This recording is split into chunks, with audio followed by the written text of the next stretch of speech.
All right. All right. Welcome to another edition of InvestorFuse member case studies. Today we are joined by a very special guest, the one and only Greg Bilbro from Phoenix, Arizona. He's doing deals in Scottsdale right now, and he's got a very unique perspective on how to operate your acquisitions business. He's a brilliant marketing mind. He's always up to something. He's always got something up his sleeve, and he's sort of going to bear all in this case study. Talk a little bit about where he came from, how he got into real estate, the systems that he's sort of evolved into using up until now, including but not limited to InvestorFuse. And it's going to be a good interview. We're going to focus on metrics of your business. Not just metrics. We're going to kind of touch on a lot of different things. But without further ado, I'd like to introduce Greg Bilbro. And nice to have you, man. Hey, thanks, man. I appreciate the opportunity. This is, it's when I first started many years ago, I never thought, here I'm going to be being interviewed for some little goofy idea that I came up with. So it's pretty cool. Yeah. Could be a big idea. We're going to make you Facebook famous. Cool. You're already kind of famous, though, in some circles. In a former life, a little bit, yeah. So, yeah, we can get into that as much as you want to share kind of what you were doing before you got into real estate, and sort of be good to hear your background a little bit. Sure. I started, at the college level, got a degree in biochemistry, and actually went and, of course, took a left turn and went into fee-based financial planning. I became a stockbroker and financial planner for, I think, 7 or 8 years through my 20s. And then at the wonderful age of, I think, 28 or 29, I was convinced that, in fact, I do know everything. And I'm going to go out and, do my own thing, because I can clearly do it better than everybody else, is what I had thought. And I thought I was a pretty bright guy. And so I left a Fortune 100 company and actually started flipping businesses. I bought a business off Craigslist for $35,000, and I knew how I could improve it. And then I sold it for double in 14 months. And that then corroborated the fact that I indeed do know everything. And so I bought another one, and then I started another business. And then this little thing called 2008 occurred. And I realized I learned a really big lesson, which is that I know a whole lot, but nothing about being overextended on debt and over-leveraged. And I learned real quick. And I'm sure many people who went through that in the 8, 9, 10, 11 range, they got their, for lack of a better phrase, they got their ass handed to them just like I did. And that was a real quick and tough learning lesson. So I actually went into flipping, which is interesting because flipping, actually buying, fixing, and flipping, you actually do need money. And I didn't know what wholesaling was at that time. And so I started flipping houses because I was able to raise some money from some guys out of Texas. So I started flipping, I think, for about 3 years, like 8, 9, and 10-ish. And then I got my license. I became licensed later. Had started hearing about wholesaling, seeing some wholesalers, buying from some wholesalers, actually. And then I just somewhat had a proclivity for marketing, or I started to see that the renovation side of this business, in my opinion, because I'm not a good project manager, nor a good rehabber, nor a good renovator, it's where all of the uncertainty and the liability seems to exist, or at least a disproportionate amount exists in that phase of the business model. So wholesaling just started making a whole lot more sense to me, and I could just tell that wholesaling rests squarely on your ability to market, whereas the fix and flip side rests heavily on your ability to project manage and construction. And I was just not good at that. And still to this day, I'm not good at that. Take a look at any of my buy, fix, and flips, and they're a little shaky. But the wholesale side came to me, and so I've been doing that, I think, 5 or 6, 7 years. Okay. And wholesale is a ton of fun, man. And we're starting to figure some things out. We're starting to figure out how to drive efficiencies for sure.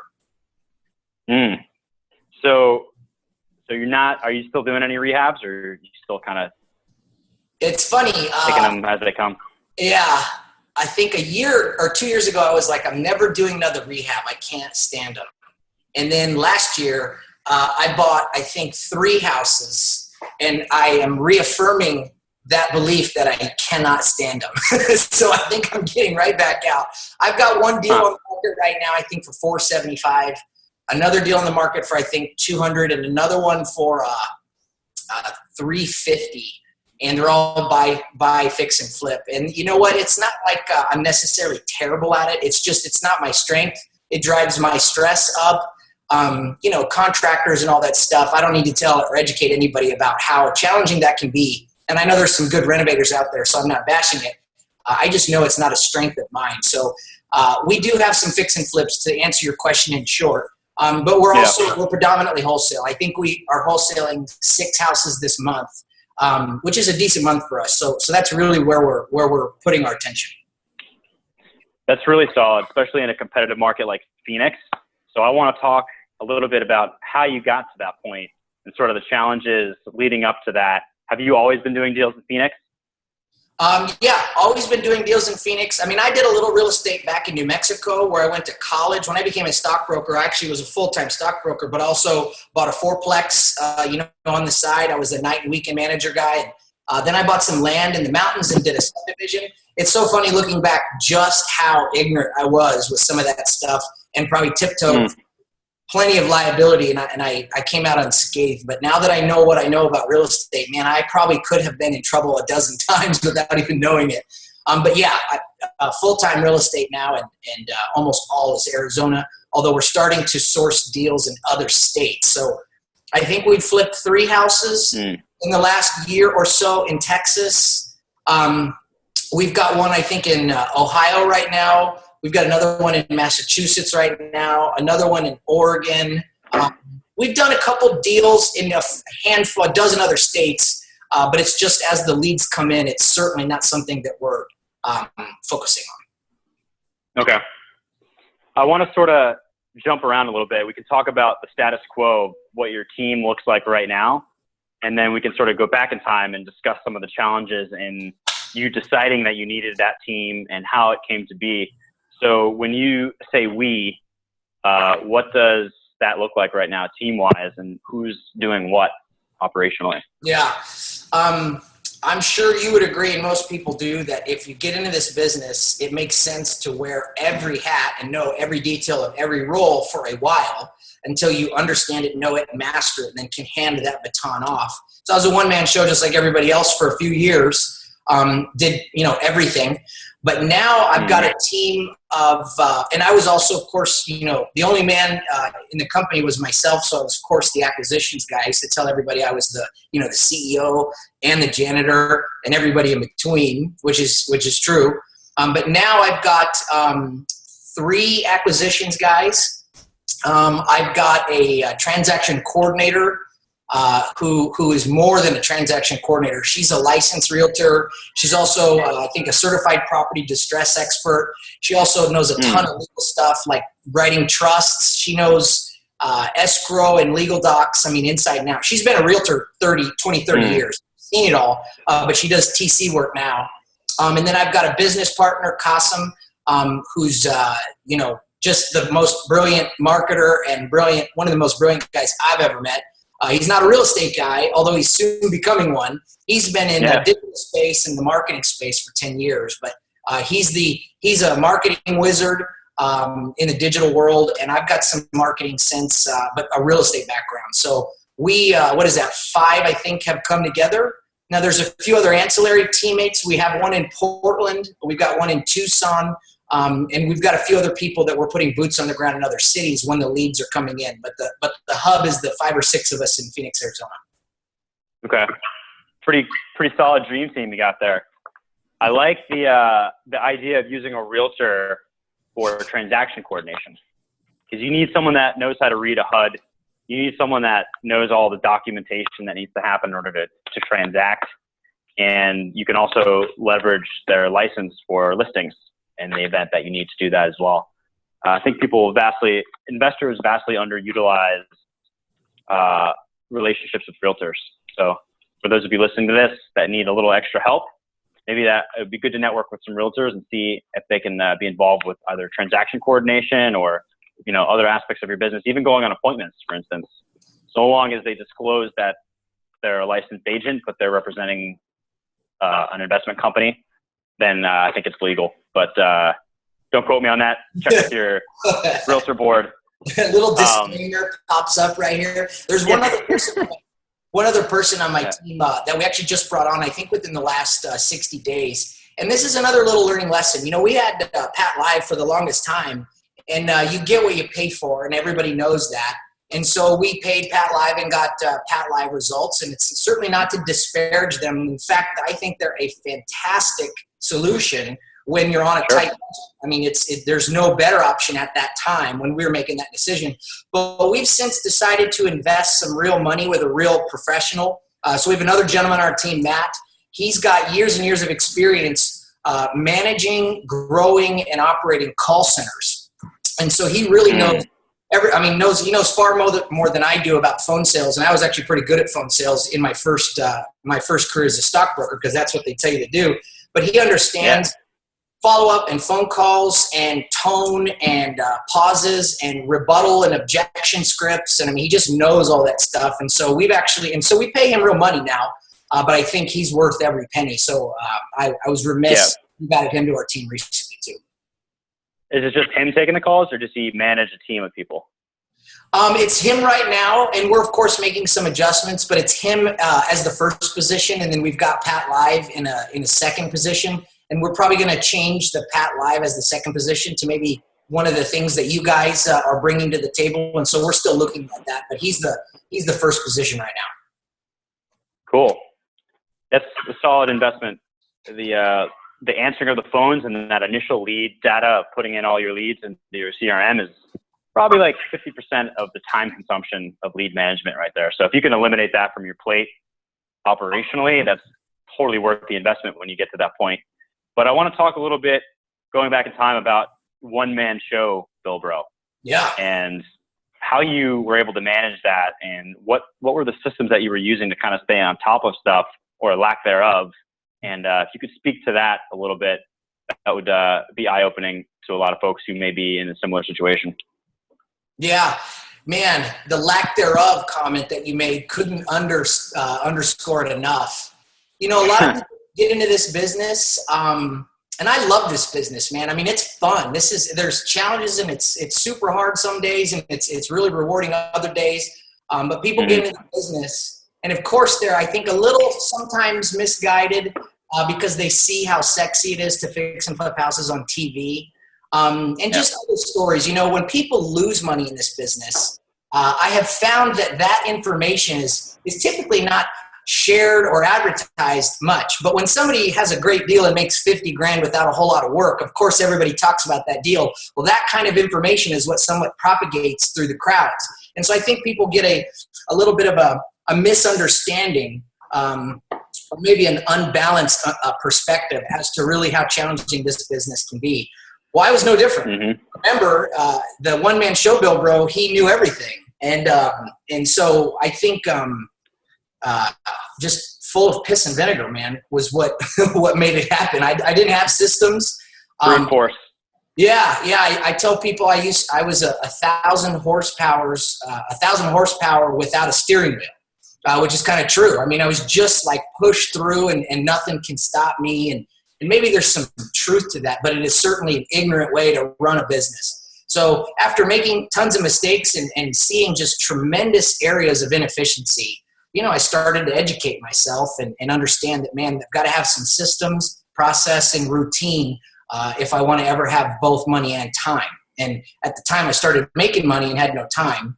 I guess right now we're still making money. And I don't know if I have more time, because now that I have more time, I want to grow it bigger and scale it more, which consumes more time. But what I can tell you, man, is I love it. It's my choice. It's what I want to do. So I'm a happy camper. Exactly. So was there like a particular event or moments in time where you're just like, okay, time to change. I need to invest in something like a coach or a team member or a CRM system? Do you remember when that turning point was, when you decided to turn into 1,000 horsepower without a steering wheel and then add a steering wheel? Like, what was that point and what did you do? Yeah, so it really was at the advent of meeting my business partner. Now, my business partner, Kasim, I've known him 10 years. He's a software developer. He builds fancy, very effective websites for businesses. He's a 10 out of a 10 as far as a father, a husband, a human being, and a person. He's just a fantastic person. But on top of all that, he is also that good in his niche, in his space. So I knew him 10 years ago. We came together, I think, about 5-ish years ago or 4 years ago.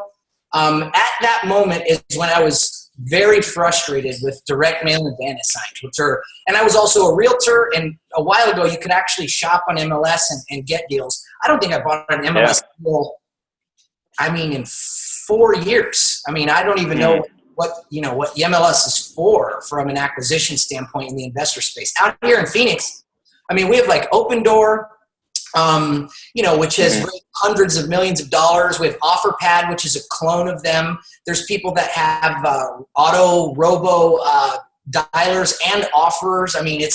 It's just a super sophisticated market out here. So I realized that wearing all the hats and doing direct mail and bandit signs, there just had to be a better way. And for whatever reason, I had ran into Kasim and he was talking about marketing.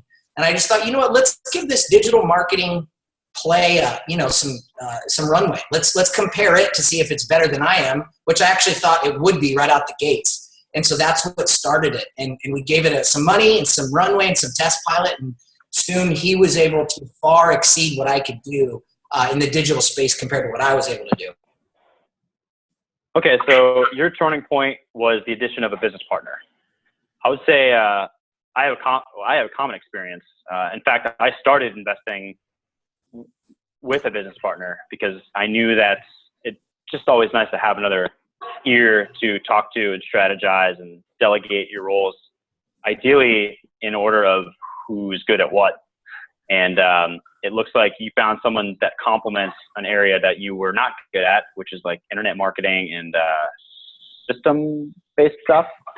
So at that point, you were investing, so it was just all you. What were you doing when it was just you? How are you getting deals before Kasim? I was never really good at direct mail, but I did do some of that. I was actually somewhat good at bandit signs.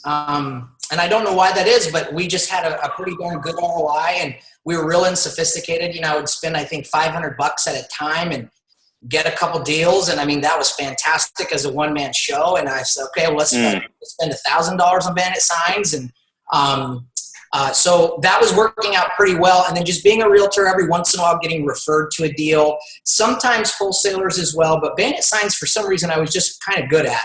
But it was just so there's nothing wrong with bandit signs, but I guess technically it's illegal. It's marketing without a license or a permit, or it's loitering, but there's nothing wrong with it.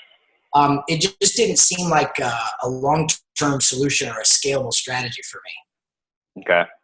So that's when you had the epiphany of, online lead generation, right? I think I was overwhelmed by just how good Kasim was. He's just really good, and he wowed me. He's like a Michael Jordan. So I said, cool, I'll be Scottie Pippen. Let's do this. He's an overwhelming dude. Okay. Yeah, he is smart. I can vouch for that. We all met together when we were in Phoenix. So how are you managing your business at that point? I want to talk about that, and then sort of the evolution of your operational organization, and then we'll talk a little bit more about lead flow, and then we'll go from there. So how are you managing stuff before then? Just like spreadsheets? Yeah, just a simple handful of spreadsheets. Everything was disconnected, somewhat chaotic. I don't even know what I did for a CRM. And I had a few. I think Basecamp was one for a while. That was a few years ago. Excel spreadsheets, the idea of trying to remember everything and on top of 2 or 3 spreadsheets, I thought that was good enough. I will tell you, there's just nothing I've seen. We tried Infusionsoft for a little bit, but there's just nothing that holds a candle to InvestorFuse. And it's really true. InvestorFuse does something that, because you can customize it on the cheap compared to like Infusionsoft. Infusionsoft, you practically have to have a software engineer to build those things for you. At least that's what I've found. And it's just real difficult. So InvestorFuse, Podio /InvestorFuse has by far been our easiest, best CRM, and it's a no-brainer. And we've probably looked at 3 or 4. My business partner knows all the biggest CRMs. You know, he's like certified in. Mm-hmm. I mean, he helps all of his clients with some of those things. So he knows a whole lot, and he agrees that for this business and what we're doing, InvestorFuse is it's an easy decision. Yeah, it's definitely built for companies of scale like yours who have a lot of inbound leads coming in. So this might be a good transition to start talking about how partnering with Qasim kind of exploded your lead generation. And then as you start scaling that up and you've hit the point that you're at now where you're doing 6+ deals per month, how has metrics played a key role in that? And I'll kind of just let you go and do your thing talking about the golden ratio a little bit. But first talk about lead generation, and then talk about when you had that epiphany of like, oh, tracking your stats. This is actually going to help us compete because too many investors don't actually see the power in not only just tracking their stats, but making decisions and executing and making changes operationally based on the stats. That's where people flounder. Like, you can track your response rate over time as much as you want, but if you don't make actions to improve it or influence it in some way, then it's pointless to track. So, yeah, how did partnering with Qasim up your lead generation game? And then at what point did you start tracking? Well, that's obviously a good question and a fantastic launching point. It was actually ingrained in me when I was right out of college. So when I was right out of college, I got recruited by New York Life, which is a Fortune 100 company. And I was the lowest man on the totem pole as a rookie. I think they hire, 50 people, or out of every 100 people that a company like that hires, they keep, I think it's 4% long term. It's a super hard business, man. One of the things that they taught us is that you had to, get leads, make calls, set appointments, offer something for sale, sell it, or deal with objections. If you deal with objections, follow up. Essentially, they taught me what I would call an analog version of what I call now the golden ratio. It was literally a one-pager, and you had to sit with your boss once a week. It was called a PRP, which I think is like planning, review, and performance or something. And it was essentially just a grid. What'd you do on Monday? What'd you do on Tuesday, Wednesday, Thursday, Friday, Saturday, Sunday? And then the first column is, how many names did you get? How many did you call or approach? How many did you meet with? How many did you offer something for sale? How many said yes? How many said no? What are you going to do next? When's that date? Real simple. One pager. And that was the whole grid. But man, they stick to that stuff religiously. And what's interesting, what that did, and I didn't know it at the time, was that you didn't have to know me, the financial planner. You could know what I was up to by just looking at that piece of paper. And what's interesting is that my boss, we'd have to send this 3-ring binder in an hour before with our previous week's numbers. And he could, you could just know. You just know if somebody's going to be successful by looking at those numbers. There's just no way to dance out of that scenario. The numbers tell you what is or isn't going on, and it also shows trends. So I learned that. I was held accountable to that, but I also made a whole bunch of money at that company and did really well. And it's because ignorance is bliss. I just believed, I was just dumb enough to believe it all. And I just went and did it. And then it worked. And I was, I did really well at that company really quick at a young age and did some pretty special things. So I've used that sort of set of fundamentals to help me maybe craft kind of the business guy that I am or how I think. When I met Qasim, that took all of the marketing or most of the marketing off my shoulders from a management perspective. But what it did is now I would get spreadsheets on the numbers. How much money did we spend? How many impressions occurred? How many clicks occurred? And then how many clicks turned into leads? And then once it turns into leads, that's what I call the digital side of this business, because we do digital marketing. That's our digital side. Other guys would call it the marketing side. But as soon as a lead comes in-house, it's what I call the analog side. This is where the sales guys do their thing. This is the belly-to-belly, shake hands, visit properties, boots on ground side. And so what I started to see was sort of this bigger picture of all these numbers. So I started to see these Google Analytics and Facebook Analytics and all of our numbers on this side. And then I kind of thought, well, why wouldn't we also track and manage all these numbers on what I call the analog side, which is the sales side? And the marriage of these two what I realized is that, man, if you study how much money you put in and you compare that to how many dollars you get out, that is the golden ratio. But what's interesting in concept is that each step has a number and each step has a ratio.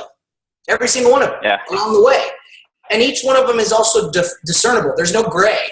So I could actually hand you my golden ratio and I could erase my name and you could say how good or not good we're doing.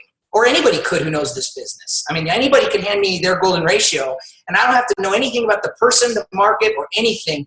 And I would have a pretty darn good understanding of what that operator is doing, where they're excelling, and also where they're struggling. And it all came from my very first career, 15 years ago. It's so funny how it kind of bled over into real estate acquisitions. For those who might have their mind more focused on KPIs, can you kind of discern the difference between KPIs and golden ratio lingo? I'll do my best. I'm not, are there KPIs or the KPIs you guys track? Are there 4 numbers? Is that right? Yeah, I think there's 5, but we can forget that and we can just go off of your template right now. Yeah, no problem. And I'll tell you, your guys' KPIs are fantastic.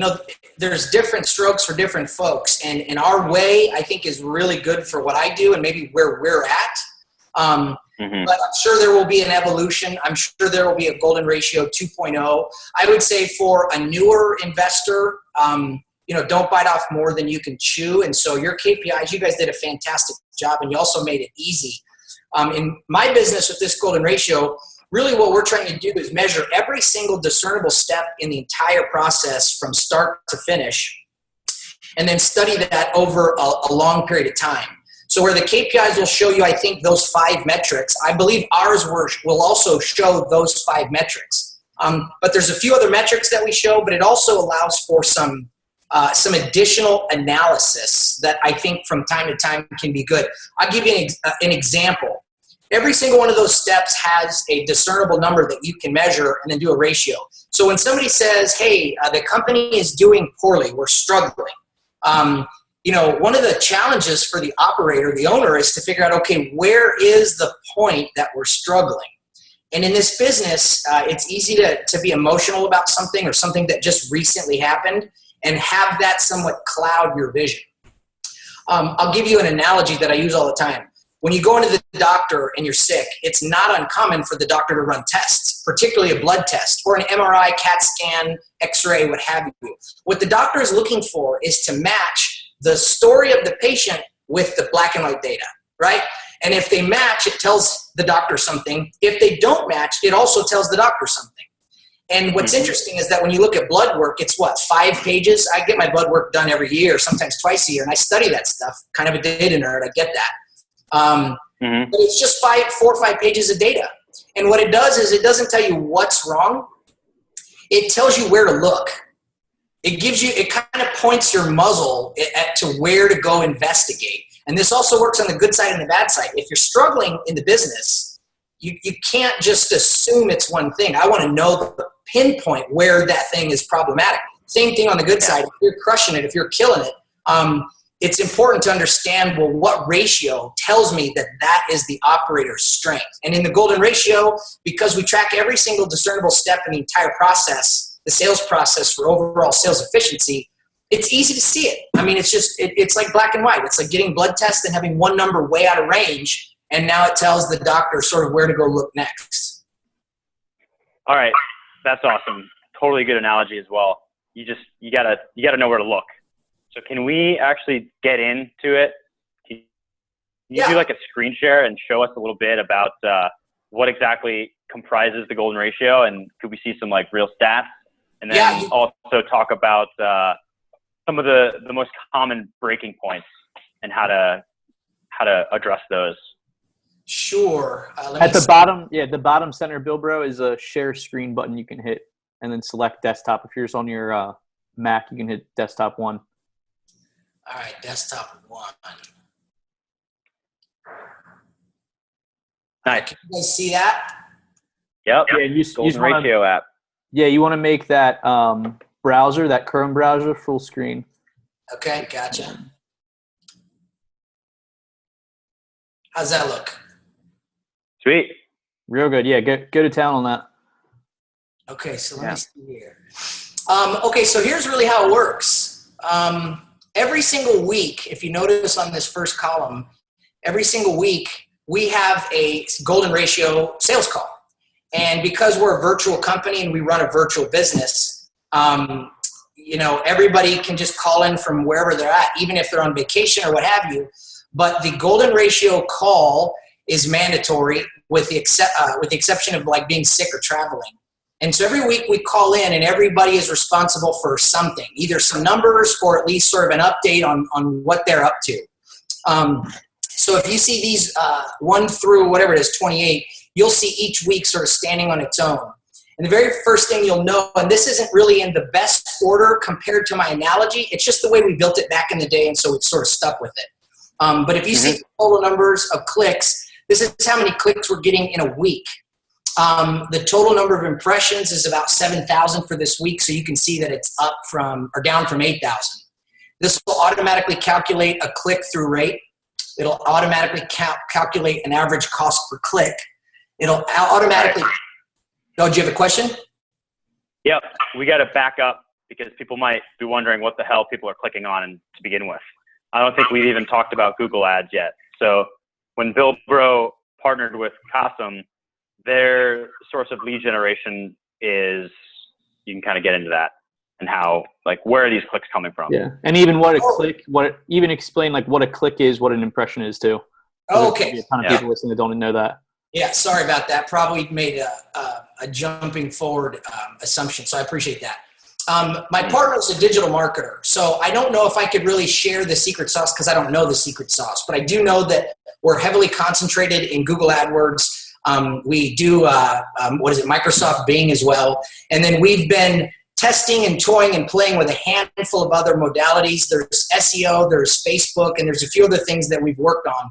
But it's for the new person, we get a lot of, so you guys know that we also are selling digital leads for other wholesalers in other cities. One of the objections we've heard was, well, why would I pay for your leads when I could go to Google AdWords and do it myself? And the answer is go for it. And that's not meant to be combative at all. It's more meant, because it's actually a better customer. We've had a number of people say, hey, I'm going to go do this myself. I'm going to go throw a $500 at Google AdWords. And, I'm going to start generating leads. And really, we actually support that. I mean, that's one of the things that I did too, because nobody ever believes the digital marketer, because digital marketers are expensive. Listen up. There's a reason why digital marketers are expensive. If they deliver results and things convert and you make money, that doesn't happen by accident. And my partner is incredibly good with that world. So basically, him and I came up with a budget.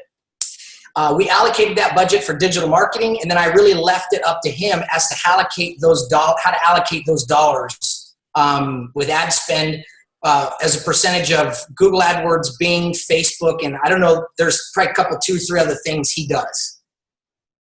Okay.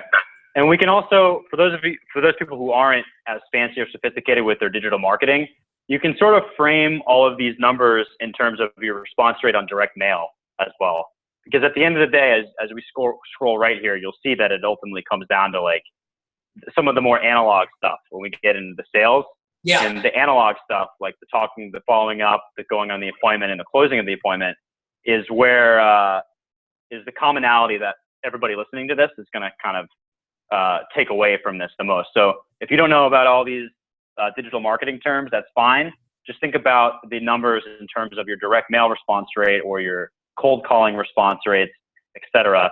And then when we get to the more analog stuff, the golden ratio pieces here will make more sense. But I'll let you, I'm interested in the internet marketing stuff as well. So you can kind of talk through in that context, but I just wanted to pre-frame that for everybody else. Yeah, and let me share, again, you get what you pay for. I'm sure there are digital marketers out there that are better than us and worse than us. But we have found that when people want to go do it themselves, we encourage it, and it makes a more educated consumer. And, it's very possible they're better. I mean, we don't say we're the best at all. But I will say this. I want to say 5 years of data, and I've got a business partner that has a 10-year record of track record with spending hundreds and hundreds of other companies' dollars in ad spend for whatever they do. And my business partner specifically, I mean, he's got doctors, dentists, lawyers, plumbers, septic companies, landscapers, farmers, all proprietors of all kinds.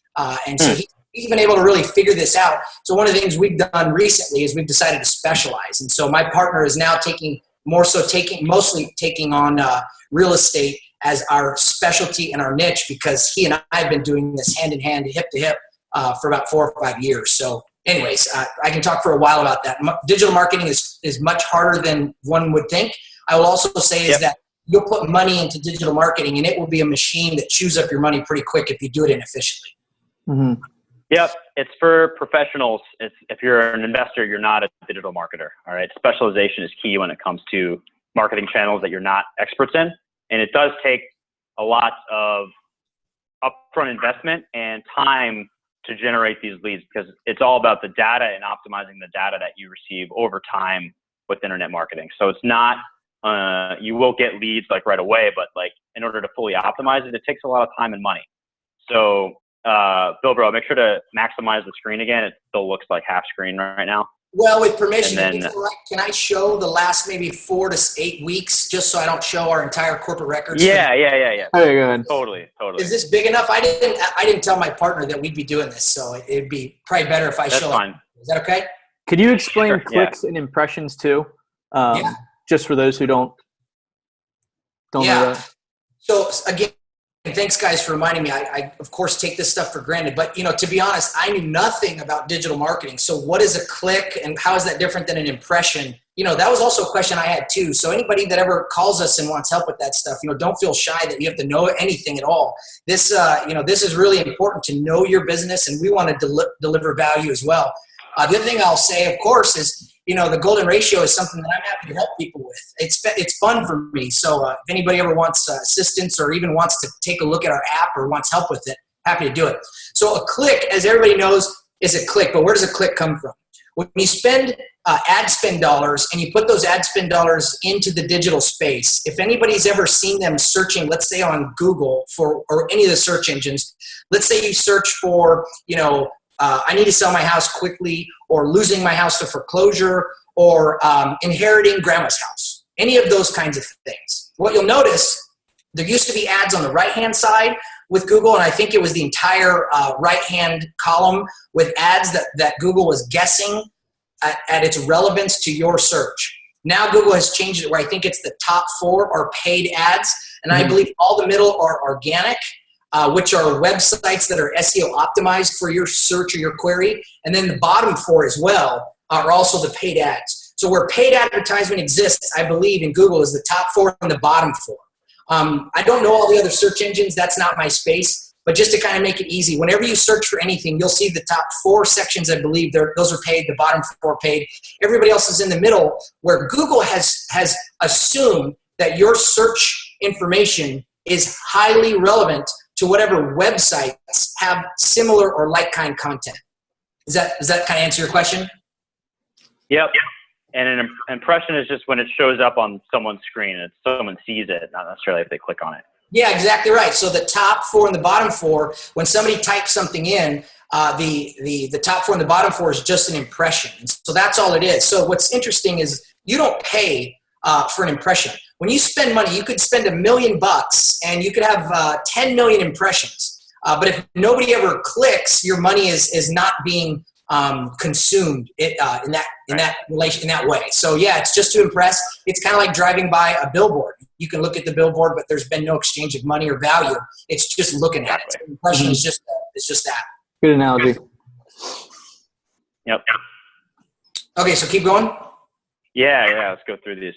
Okay, so when an impression pops up, if the person who is doing the search query sees your ad and deems it relevant to them, then the likelihood of them clicking on it, is greater than 0, let's say.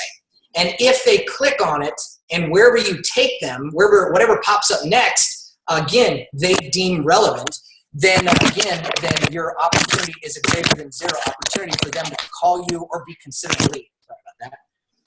So with a lot of impressions, you should get a lot of clicks. And if your content is relevant, you've got good calls to action, you've got clarity, your pages are built right, where it's simple for a consumer to make a decision to call you or chat with your whoever's in your chat service, because we've got chat services on our website. Or a lot of times you'll notice people fill out forms, name, number, address, why are you selling, hit send. So those are typically the 3 ways that we generate leads: is phone calls, chats, and form fills. And so if you have good impressions and highly relevant impressions, the click is good, the page is good, then the likelihood of you getting lead in one of those 3 formats, again, is greater than 0. Okay. All right, so moving forward. Let's get to the analog stuff quicker too, so we can in the interest of time. Yeah, I think we could do a part 2 with Qasim. I mean, he's like mind blowing talking about all this stuff. Yeah, so I'll get to the analog side. So the digital side really ends right here. We track our cost per click, and we also track how much money we spent on PPC. This is total amount spent on PPC this period meaning the last 7 days. So we spent $19.72 that 7 days. We also track how much we spend with operating our company. So lunches, cell phone, lawyer for $300 an hour, InvestorFuse bills. It's everything that is not marketing and everything that is not paid out to its operators. It's whatever you spend in operating the company. So these are important because you can actually have a ratio of all the money you spend to all the money you make, and then you can start to understand where you're efficient with your ad spend and your operational expenses. So we spent this week $2,958 to run the company, if that makes sense. Are you putting all that in manually? You have a VA doing that? So no, right now that's me, but it's really easy. I just go to Chase Bank, I pull the last 7 days, and then I just add up all the expenses. And if you've got 3 or 4 or 5 expenses in a week, it's a total of a 2-minute exercise. So it'll be something I don't do down the road, but for right now, I do it. What about the digital marketing stats? Yeah, that all comes from my business partner, Qasim. So he's responsible for all these numbers: the clicks, the impressions. This is auto-calculated. And then if you notice this number of leads, when you do digital marketing, there's going to be all kinds of people that approach you. You will get landscapers calling you looking for work. You will get newbie wholesalers that just got out of a weekend boot camp 5 minutes ago that are looking to build their buyer's list. You're going to get all kinds of that. We actually have a system, which Gloria does this, my transaction coordinator. If we get 30 inbound records, but 13 of them are fluff, that means there's 17 leads. And so that's what that is right there. Love that. Okay. And I actually track the junk too. I track it all. I track every single number because I always want to know if something's out of whack. So if you look here, this is our cost per lead. So if you divide our total dollars that we spent in marketing only and divide that by our number of leads this week, our cost per lead from marketing is $116. If you also sum the amount of money that it takes to run my company plus marketing, this is our cost per lead for all expenses. So it took us $174 to make a lead last week. And this is all over the board. Look, 137, 301, 108, 136, 69, 285, 78. There's some reasons for that. We're making some changes, but it's not usually that volatile. Now, here's my favorite part of the golden ratio. One of my favorite parts. This is how you can hold sales guys accountable. If you notice, we got 17 leads, but we made 4 offers. This is a fantastic opportunity to hold people accountable. If you're the operator, rather than cracking the whip or feeling upset about why is my team not doing anything, this raises awareness to all parties, all the way from the janitor to the CEO. And this is, hey, why did we generate 17 leads, but we make 4 offers? Is there a reason for it? And there could be a reason. Either, maybe the team is slacking, but maybe there's a legitimate reason. Maybe out of those 17 offers, there was something else going on. Again, just like the blood work, it allows the operator to dig deeper and look at the 17 leads and look at the 4 offers and figure out, hey, why is this so inefficient? Why are we not closer 1-to-1? Make sense? Yep. Now, how many ABs were accepted? This next category is what we call an AB. This is the acquisition leg of the business. So when you make an offer, it's an offer. If that offer gets accepted, we call that an AB, just to kind of keep it generic. One of the reasons for that is that we'll sometimes make an offer, it will get rejected, but we will convert that offer into an MLS listing. I still call that a revenue opportunity. So we count that as an acquisition leg. Hey, we got a listing out of it. There's money at the end of the table. So why would we not count that? There's other times where we might JV with somebody else as well. So we track how many offers we got accepted. So if you look at this, 0 offers accepted, 0 offers accepted, 0 offers accepted, 1, 1, and 1. We only made 4, 3, 0, and 3. So again, I don't know anybody else's number because nobody else seems to track this stuff. And if they do, it's certainly not visible. But I'm happy to share. I want to encourage collaboration. I want to help other people get better if they can help me get better. So hopefully this shows people that maybe I have an inefficiency that somebody can help me with. Yeah, we appreciate that. Can you explain then if you got 0 accepted, but you closed 5 deals that week, what is that? How does that? Yeah, great question. And this is a key distinction to understand. This is a running total. So we could have generated leads, let's call it just for hyperbole, 6 months ago. And let's say we've been nurturing and working on those leads from 6 months ago. And let's say we finally got them accepted and finally flipped 5 out of those 6. The idea is that you might get no leads and still flip houses because those can be from previous dates, which again is yet another ratio, right? If you're closing deals, I want to know how many of them came from greater than 90 days ago. Because that's a fantastic way to hold somebody accountable. How good is your follow-up system? Oh, it's good. Oh, really? Show me. Show me how many are 3 or 6 months older and how many have now closed. There's a ratio that we can look at. And if the answer is, we don't have anything that's 6 months or older that we closed, answer is you don't have a follow-up system. It's really easy. There's no argument. Right. Or you have an inefficient follow-up system. So here we closed the deal. We made 3. We closed 5. This was in another city. 22-003-000. So what this does is this basically allows us now to do the following. We can actually add up how much money we made in a week or a month or a quarter or a year. And then we can compare that to every single number that we want. So you could actually figure out a leads to revenue ratio. You could figure out an offer to revenue ratio.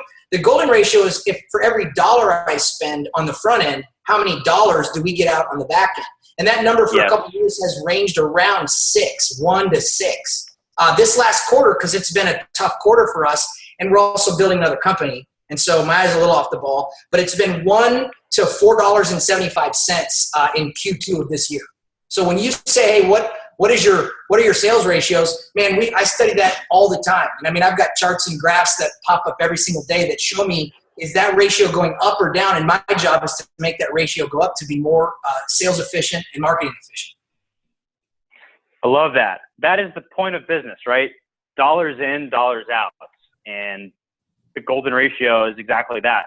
I remember I just posted this in the HQ group and everybody freaked out because most people don't know what that means. Like a business system is meant to take initial incoming money, $1, and create value in the form of more than $1.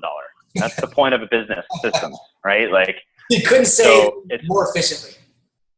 So it's very important to know that number. I can't stress that enough. This is why we wanted to have Bilbro on because he has such an intimate understanding of that. So, I love Bilbro's analogy of like your business is almost like a Coke machine or a soda machine. You put $1 in, and then how many dollars are coming out, or how many bottles of Coke are coming out. Yeah, it's simple. He has that down to an exact science. We need to get Qasim on for a part 2 because they will blow anybody. They will, blow their minds breaking down the KPIs, golden ratio, digital marketing, all this stuff.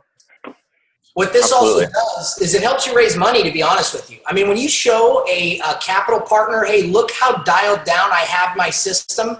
Look how I put $1 in my business machine and I get $6 out on the wholesale side. We all know that wholesalers are typically predecessors to a fix and flipper. You have to buy it lower than a fix and flipper. So anyways, it really lends a lot of credibility when you're doing those things. And this is the tool that we're using to help some of our business partners grow their business. See, I'm not in their business and I don't want to get in their business. I just want to see their golden ratio. You show me your golden ratio, I'll tell you where we need to go look. Beautiful. I love that. And this is how you scale. Like this is how you become a business owner, is understanding the golden ratio of how much you put in, how much you get out of that. and knowing how to optimize that number is how you can actually own your business rather than just willy-nilly closing deals and hoping that you make money that month. Yeah. Yeah, it's awesome, man. I mean, I haven't done acquisitions myself. I haven't visited a seller or walked a house, I think, in a year and a half. So I have to know what my sales guys are doing. When I was doing it as a one-man show, I had probably some better closing ratios because, of course, an owner is going to be a little bit more passionate about their business than others. But my team is doing great. We're growing people, and some of this stuff is even out of state with newbies. So it really keeps it honest. It really allows you to get to the empirical data and know how to help. And I tell you, InvestorFuse is fantastic because it's actually what helped us create this. This InvestorFuse kind of helped us ask a couple questions so that we knew how to build this correctly. So since then, we've built a golden ratio app, and we can clone it and we can share it with others. So if that's of any use to anybody, obviously I'm happy to help. Yeah, InvestorFuse customers that are watching this, just shoot an email to what's a good way to contact you, Bilbro? My last name is Bilbro, Bilbro. So my email is thebilbro@gmail, THE, and then my last name, BILBRO@gmail. And I love this stuff. Happy to collaborate. You guys have done a really good job at creating an infrastructure and also a community to encourage some of this open dialogue. So I just want to give you guys a high five. What you guys have done, I've been doing this now 5 years. I've never seen anybody build such a cohesive community as well as you guys. So whatever you guys are doing, keep doing that. I appreciate that, man. And acknowledgments right back at you for being willing to share all of this stuff with the community. We're just getting started with the community, with the technology. It's all kind of blossoming from here. So in the interest of time, I would like to hear just one more tidbit of wisdom from you, Greg, about some of the breaking points in looking at these numbers. Just based on your experience, where have been the numbers that you're able to influence the most? Is it based on follow-up? Is it based on the ability to close? Where are those like breaking points that you can actually influence? And we can sort of close on that, and with any other final words you might have. I will tell you, there's no reason to make this business more complicated than it needs to be. And I myself was a violator of this, and I know a lot of people do. Sometimes we try to throw technology and fanciness and being slick at this business. But everybody that I know in business has heard the phrase, become brilliant at the basics. You really don't have to be a wizard. The analogy is you don't have to do a reverse 360 dunk in basketball to be good. You have to know to bounce pass. You have to know how to dribble, and you have to know how to shoot a free throw. Become brilliant at the basics. The number one thing that I would see with the newer investors is get active, get busy, and make calls, make offers, walk property, and make as many offers as you can. The reason why we're getting more efficient and driving our golden ratio up is all predicated based off of mistakes and inefficiencies. What the golden ratio does is it shows me where that mistake is being made, and so I can get better. But prior to anybody having that level of sophistication, just get out there and make offers and figure out and study why you're not getting accepted offers or what the culprit might be, and try to really understand that and do it over and over and over until you are about ready to fall over. And when you do that, you're going to make some money in this business. There's no doubt about it. So get active, rinse and repeat. How much money have you made from follow-up? I love it. Man, I will tell you kind of a funny story. And thank God this happened about 3 hours ago, is we just got a lead that's 2 years old. That he called us back. It's a lead in Oklahoma on a deal that I don't even know why we stopped calling the guy, but we did. I think our follow-up system had something to do with it. Qasim came up with a very creative follow-up email, and here was the subject line. I lied to you. And when people see that subject line of I lied to you, they say, whoa, who's lying to me? And Qasim's brilliant. He just really is like the smartest guy I know. And so our open rate, it was just everybody wants to know who was lying to them and what was the lie. And the lie is, hey, we made you an offer, but we can pay you more. And so that was the idea. And actually, we were converting to a creative strategy. If you buy in cash, you have to buy at a low price point. If you buy with lease option or seller finance, you can typically pay a higher price point. And that's the play there. So we got a follow-up lead from 2 years ago. And if you notice, Dan, I have, like a politician, not answered your question. You ran around it. Honestly, it's not good. It's not been our, it's not been a plate that we've been spinning well.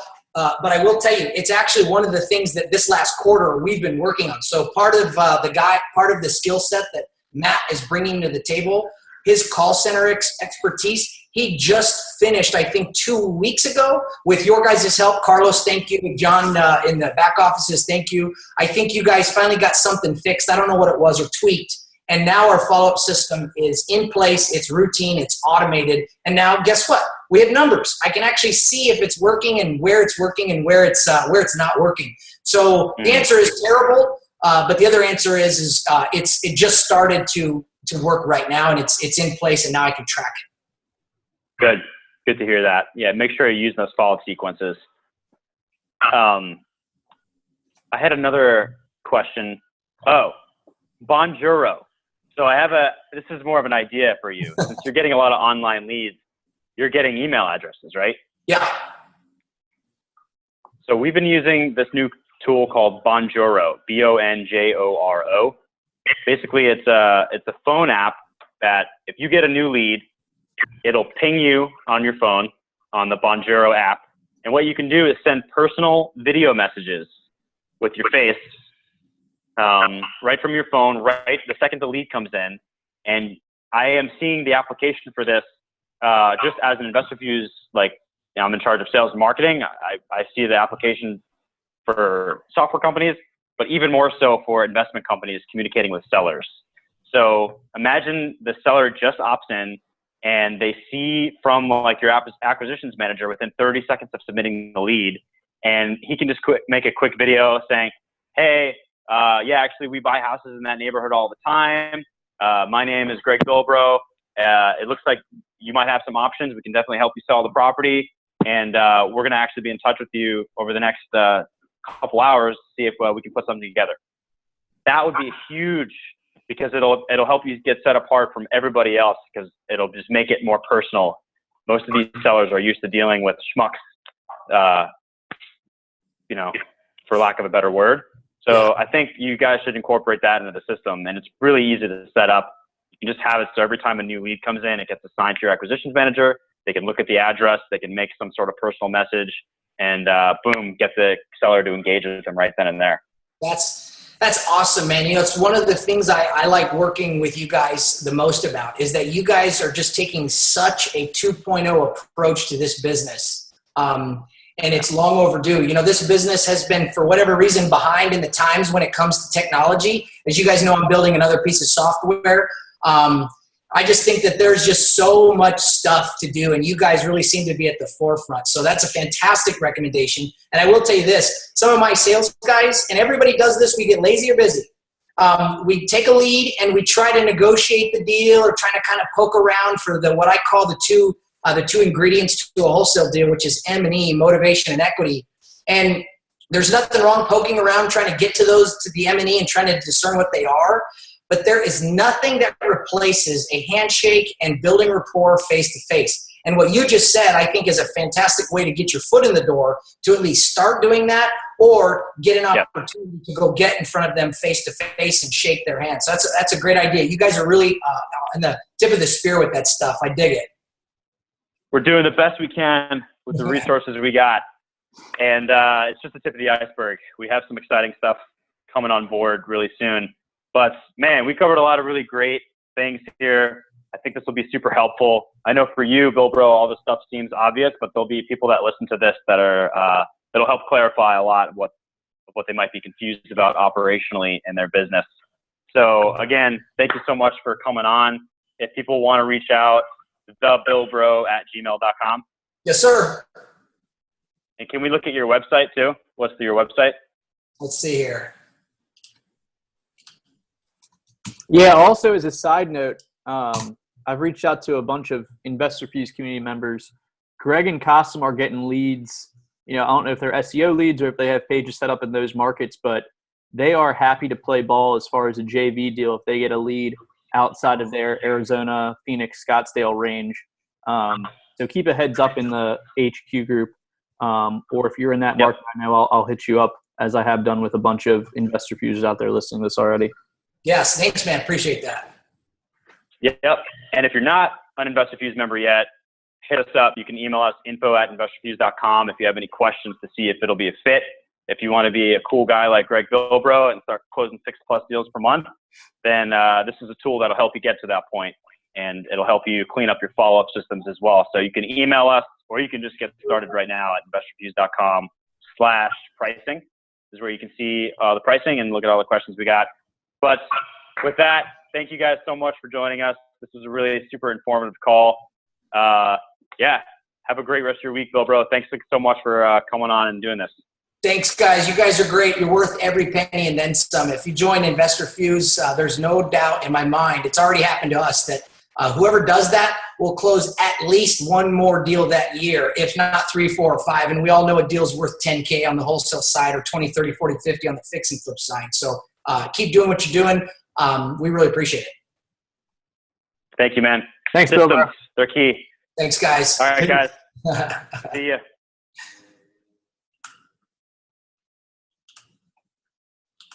Awesome. Sweet. Was that good? Killed it. Oh, yeah. That was